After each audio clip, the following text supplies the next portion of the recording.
میرے بچپن کی بات ہے، عمر تھی کوئی 8-9 سال. میں مسجد سے نماز پڑھ کے نکلا تو ایک بڑی بھی کھڑی تھی. مجھے کہنے لگی بیٹا ادھر آؤ. ان کی گود میں بچہ تھا، رو رہا تھا.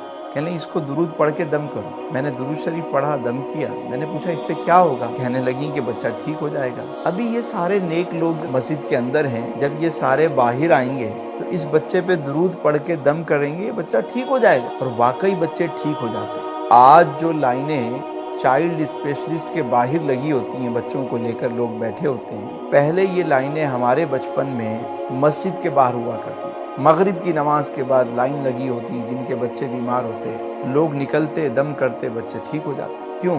جب میں نے اس پہ غور کیا کہ ایسا کیوں ہوا، مجھے یاد نہیں پڑتا کہ میں کبھی چائلڈ اسپیشلسٹ کے پاس بچپن میں گیا ہوں. ہمارے دور میں تو ایسا کچھ تھا ہی نہیں. تو اس کی وجہ کیا تھی؟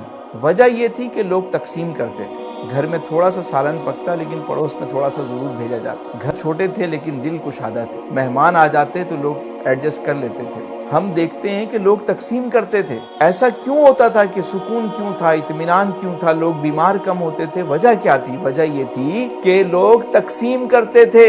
جمعرات ہوتی، کوئی ریوڑیاں بانٹ رہا ہے، کوئی جلیبیاں بانٹ رہا ہے، کوئی میٹھے چاول پکا کے تقسیم کر رہا ہے. ارے تقسیم کرتے تھے. سبزی لینے جاؤ تو سبزی دینے والا سبزی دینے کے بعد تھوڑا سا دھنیا، پودینہ، تھوڑی مرچیں ویسے ہی ڈال دیتا تھا.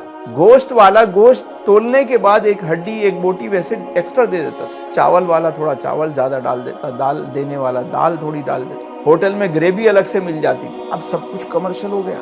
آدھا کلو کسی سے مانگو تو وہ 400 گرام دیتا ہے. اگر کسی سے 1 پاؤ مانگو تو 200 گرام ملتا ہے. ہر چیز کمرشل ہو گئی ہے.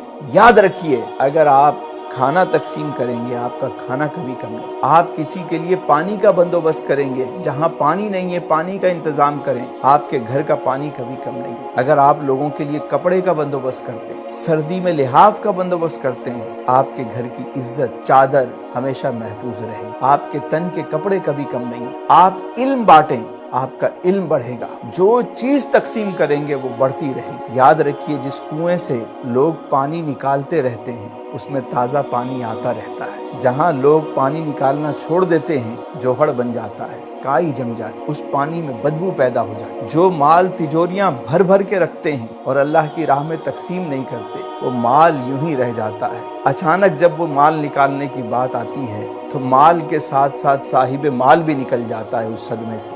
دیتے رہیں، آتا رہے گا، آتا رہے گا. دین کی بات پھیلانا صدقہ جاریہ ہے. ثواب کی نیت سے ویڈیو کو شیئر ضرور کیجیے. جزاک اللہ.